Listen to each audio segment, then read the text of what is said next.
Okay, next topic जो मैं deal करूंगी, अपन फीटस इन यूट्रो पढ़ रहे थे, जिसमें मैं तुम लोग को डिफरेंट लाई, पोजीशन, एटीट्यूड और प्रेजेंटेशन और प्रेजेंटिंग पार्ट के बारे में बताया था तुम लोग को। और साथ ही साथ मैंने तुम लोग को बताया था कि पोजीशन, लाई, एटीट्यूड, इन सब का इंपॉर्टेंस क्या है। मेनली अपन कहते हैं लेबर में यूटिलाइज होगा। स्पेशली मैंने तुम लोग को ये बताया था कि कॉमन लाई, कॉमन पोजीशन, कॉमन प्रेजेंटेशन और कॉमन प्रेजेंटिंग पार्ट क्या क्या रहेंगे, डिनोमिनेटर क्या रहेगा। अब नेक्स्ट टॉपिक जो अपन पढ़ेंगे वो है causes of preponderance of longitudinal lie cephalic presentation, है ना। द फीट, अब इसमें क्या होगा, प्रिपॉन्डरेंस, दैट इज इसका क्या इफेक्ट पड़ रहा है जनरली सिफालिक प्रेजेंटेशन की तरफ। लॉन्गिट्यूडनल लाई, है ना, पोजीशन, प्रेजेंटेशन, इन सब का आपस में क्या इफेक्ट है। The fetus in attitude of flexion assumes a shape of ovoid and it is long vertico podalic axis measuring to about 25 centimetres at term. अब इन्होंने कहा है कि जब अपन फीटस देखें, फीटस पोजीशन, जब मैं नाम फीटस का ले रही हूं तो अपन हमेशा सी शेप पोजीशन देखते हैं और ऑब्वियसली लॉन्गिट्यूडनल लाई, सारी चीजों को अपन नॉर्मलाइज करेंगे, सारी चीजों को कॉमनली जो अपन अवेलेबल है उसकी बात करेंगे, नॉर्मल की बात करेंगे। तो जब फीटस होता है वो कंप्लीटली फ्लेक्स पोजीशन पे रहेगा और बिल्कुल लॉन्गिट्यूडनल एक्सिस पे रहेगा, है ना, सी शेप पोजीशन पे रहेगा, इजंट इट। तो इस कंडीशन में जनरली अपन एक्सिस को नापने जाएंगे तो अपन को कितना मिलेगा, around 25 centimetres. Thus the fetus accommodates comfortably along the long axis of the ovoid shape of the uterine cavity at term। मैंने जैसे बताया तुम लोग को, लॉन्गिट्यूडनल लाई में ओवियोइड शेप, साथ ही साथ यूट्रस खुद भी एक ओवियोइड शेप में है ना। जैसे जैसे ट्राइमेस्टर बढ़ेंगे वो स्फेरिकल और फाइनली वो ग्लोबुलर एंड फाइनली सिलेंड्रिकल हो जाएगा, है ना। तो अगर मैं कहूं कि फीटस का शेप ओवियोइड है, इसी के साथ साथ यूट्रस का शेप ओवियोइड है, तो ये दोनों क्या हो गए, करस्पॉन्ड कर रहे हैं एक दूसरे को, है ना, अकोमोडेट कर पा रहे हैं, अडेप्टेशन हो पा रहा है, isn't it? तो ये अडेप्टेशन बहुत जरूरी है, चीजों को समझाना कि कैसे फीटस जो है वो आगे चल के नॉर्मल या नॉर्मलाइज लाई, पोजीशन, प्रेजेंटेशन लेगा, ठीक है। तो जैसे मैंने बताया तुम लोग को कि फीटस जो है वो 25 सेंटीमीटर के लेंथ या उसका फीटल एक्सिस जो है सिफालिक से पोडालिक तक वो 25 सेंटीमीटर के एक्सिस में रहेगा। इसी के साथ साथ यूट्रस देखे तो वो भी एक लॉन्ग एक्सिस जो यूट्रस का रहेगा वो भी ओवियोइड इन नेचर रहेगा।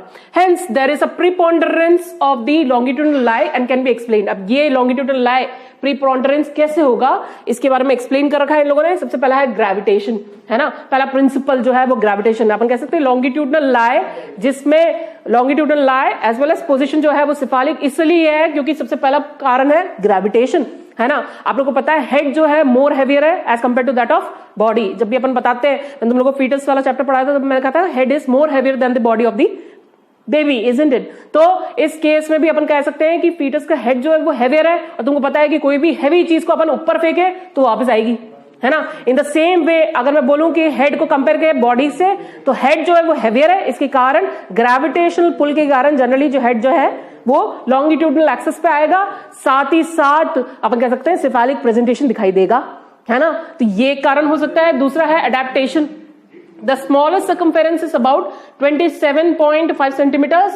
Circumference of the breech is both flex and thighs is 32.5 centimeter। दोनों में डिफरेंस पता चल रहा है ना कि 27.5 सिफालिक प्रेजेंटेशन का सिफालोपोडालिक एक्सिस है, whereas अगर मैं पोडालिक प्रेजेंटेशन, ब्रीच प्रेजेंटेशन की बात कर रही हूं तो उसमें अगर अपन सर्कमफेरेंस नापने जाए जहां पे दोनों लेग्स और थाइज जो है वो फ्लेक्स्ड है, एब्डोमेन की दबारा है, तो उस केस में अगर अपन उसका सर्कमफेरेंस नापने जाए इट इज अराउंड 32.5। तो कौन सा सर्कमफेरेंस कब है, हेड वाला ज्यादा कम है as compare to that of breech, isn't it. तो इसलिए अपन कह सकते हैं कि सेकंड कारण सिफालिक प्रेजेंटेशन मोस्ट कॉमन होने का कारण यह है कि सिफालिक प्रेजेंटेशन का जो सर्कमफेरेंस है वो लेस देन पोडालिक है। इसके कारण भी अपन कह सकते हैं कि जनरली अपन कॉमन प्रेजेंटेशन जो देंगे वो सिफालिक को देंगे, ठीक है। Then thus the cephalic and podalic pole can comfortably accommodate in the narrow lower pole, है ना, आराम से अकोमोडेट कर लेता है वो लोअर पोल को, है ना। पोडालिक नहीं कर पा रहा है क्योंकि इसका सर्कमफेरेंस ज्यादा है सिफालिक से, इसलिए वो लोअर पोल को सिफालिक जो है वो आराम से अकोमोडेट कर पा रहा है and it is wider फंडल area of the uterus, है ना। पोडालिक पोल क्योंकि उसका पोल का सर्कमफेरेंस ज्यादा है तो ऑब्वियसली उसका फंडल एरिया जो है वो ज्यादा खिंचा हुआ है, ज्यादा वाइडर है, तो पोडालिक पोल ऊपर मिलेगा वेरस सिफालिक पोल नीचे, क्योंकि वहां का सर्कमफेरेंस जो है वो कम है as compare to that of podalic. तो ये दो कारण अपने बताए हैं कि जनरली अपन सिफालिक प्रेजेंटेशन साथ ही साथ लाई जो है वो लॉन्गिट्यूडनल क्यों देखते हैं। पहला कारण है ग्रेविटी क्योंकि हेड हैवियर है, दूसरा कारण है कि सर्कमफेरेंस लोअर पोल का कम है और वो बिल्कुल अप्रोप्रिएट है अडेप्टेबल है टू सिफेलिक प्रेजेंटेशन, पोडालिक के नहीं। पोडालिक कंफर्टेबल है towards the फंडल area. Have you understood? Okay okay, next जो टॉपिक मैं डील कर रही हूँ वो है method of obstetrical examination. Very important topic ओबीजी का, ठीक है, जिसमें आपको ऑब्स्टेट्रिकल एग्जामिनेशन करना बहुत जरूरी है, फिजिकल एग्जामिनेशन करना बहुत जरूरी है, इसमें पैल्पेशन करना बहुत जरूरी है, ठीक है। तो पहला है एब्डोमिनल एग्जामिनेशन। एब्डोमिनल एग्जामिनेशन में क्या करेंगे? मेनली ऑब्स्टेटिक्स में एब्डोमिनल एग्जामिनेशन का इंपॉर्टेंस है ना।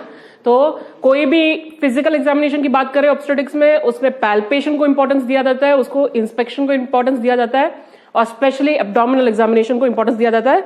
एब्डोमिन के बाद सेकेंड एग्जामिनेशन जो करते हैं वो वजाइनल है ना। तो सबसे पहले मैं एब्डोमिनल एग्जामिनेशन की बात करूंगी।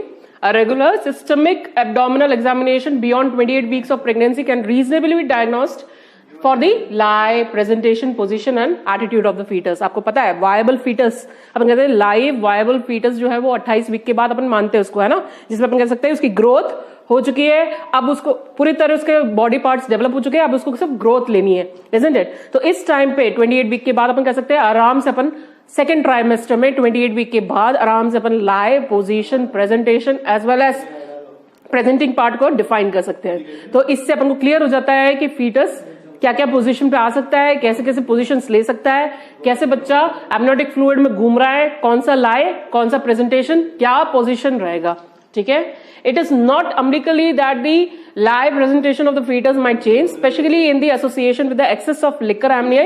Hence, periodic examination is essential. इन्होंने कहा है कि अगर इन केस अपन को 28 वीक के बाद presentation, position and lie maximum अपन को सिफेलिक प्रेजेंटेशन के दौरान मिल रहा है, तो इसका मतलब ये हुआ कि वो ज्यादातर चेंज नहीं होता है, वेरिएबल होना बहुत कम चांसेस होता है। हालांकि अभी भी वीक्स बाकी है कि वो डिलीवरी होने को, तो बच्चा जो है वो एमनियोटिक फ्लूइड में घूमता रहेगा, लेकिन अपन कह सकते हैं कि जितनी बार भी अपने एग्जामिनेशन किया और अपन को सिफेलिक प्रेजेंटेशन मिला तो ये चांसेस बढ़ जाते हैं कि बच्चा जो है वो सिफेलिक के साथ ही नीचे उतरे। एक चीज उन्होंने क्लियर कर रखी है कि इन केस पोजीशन, प्रेजेंटेशन और लाई अपन को नहीं मिल रहा है तो वो केसेस कौन से हो सकते हैं? आइदर ओबेसिटी हो सकती है या फिर उसको कह सकते हैं लिकर एमनियाई कंटेंट जो है उसमें ज्यादा है, एक्सेस है ना। जब लिकर एमनियाई कंटेंट बड़ा है, ज्यादा है ना, 25 सेंटीमीटर से भी ज्यादा है डेप्थ उसकी, या एमनियोटिक फ्लूइड इंडेक्स उसका ज्यादा है, तो इस केस में अपन कह सकते हैं कि फीटस जो है वो स्मॉलर इन साइज है और वो पर्टिकुलर या फिर वेरिएबल प्रेजेंटेशन और पोजीशन के साथ है, तो उसको अपन डिफाइन नहीं कर सकते हैं। लेकिन अगर पीरियोडिक एग्जामिनेशन करें अपन, पीरियोडिकली अपन को सिफेलिक प्रेजेंटेशन मिले तो चांसेस बढ़ जाते हैं कि at the time of delivery the presentation जो अपन को पीरियोडिक एग्जामिनेशन में मिले हैं वही रहे, ठीक है। नेक्स्ट प्रिलिमिनरीज क्या होंगी जो अपन को प्राइमरी स्टेज पे कोई भी एग्जामिनेशन करते हैं अपन, abdominal examination. Okay, next preliminary, patient is asked to evacuate the bladder, है ना। पेशेंट को अपन बोलते हैं कि वो ब्लैडर को इवैक्यूएट करके आए, वॉइड करके आए। जनरली पेशेंट इज, अगर वो ब्लैडर फुल रहेगा पेशेंट का तो वो अनकंफर्टेबल फील करेगी, है ना, स्ट्रेसफुल फील करेगी, है ना, और पेनफुल रहेगा उसके लिए एग्जामिनेशन।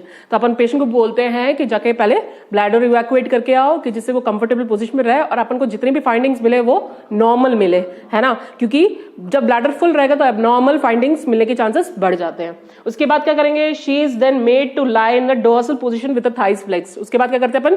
पेशेंट को बोलते हैं कि वो बिल्कुल सीधा लेट जाए सुपाइन पोजीशन पे, हल्का सा उसका थाइज को फ्लेक्स कर देते हैं, है ना। आप लोगों को पता है अच्छा खासा कि जनरली अपन थाइज को फ्लेक्स कर देते हैं, लेग्स को फ्लेक्स कर देते हैं और फाइनली उसको बिल्कुल एक्सपोज कर देते हैं पेरिनियल एरिया को कि जिससे अपन इजीली एग्जामिनेशन कर सके, है ना।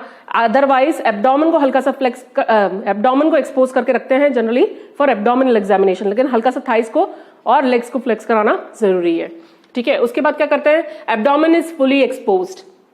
इसके बाद वजाइनल एरिया का एग्जामिनेशन करना होगा तो वजाइना को एक्सपोज करेंगे, अगर नहीं तो एब्डोमेन को अपन एक्सपोज करेंगे। अब क्या हुआ? The examiner stands at the right side of the patient. ये आप लोगों को पता है ना, आप फंडामेंटल्स में सीख चुके हो कि जितने भी अपन एग्जामिनेशन करते हैं वो सब कुछ राइट साइड खड़े होकर करते हैं। अब सबसे पहला एग्जामिनेशन की जब भी बात होती है तो सबसे पहली चीज क्या होती है? इंस्पेक्शन, है ना।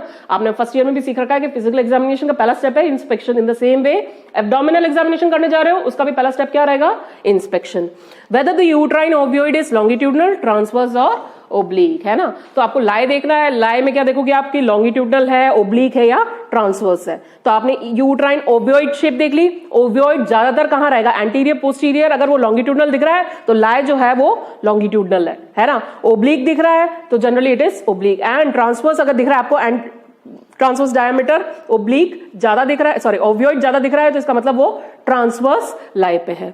Next, counter of uterus. Counter मतलब आउटलाइन ऑफ यूट्रस, है ना। तो आउटलाइन ऑफ यूट्रस में क्या देखोगे, फंडल नॉचिंग और कॉन्वेक्स, की फंडस की साइड में नॉचिंग हो रही है या नहीं, कर्व है या नहीं, है ना, कॉन्वेक्स है या नहीं, और फंडस कहां तक चढ़ा हुआ है, ठीक है।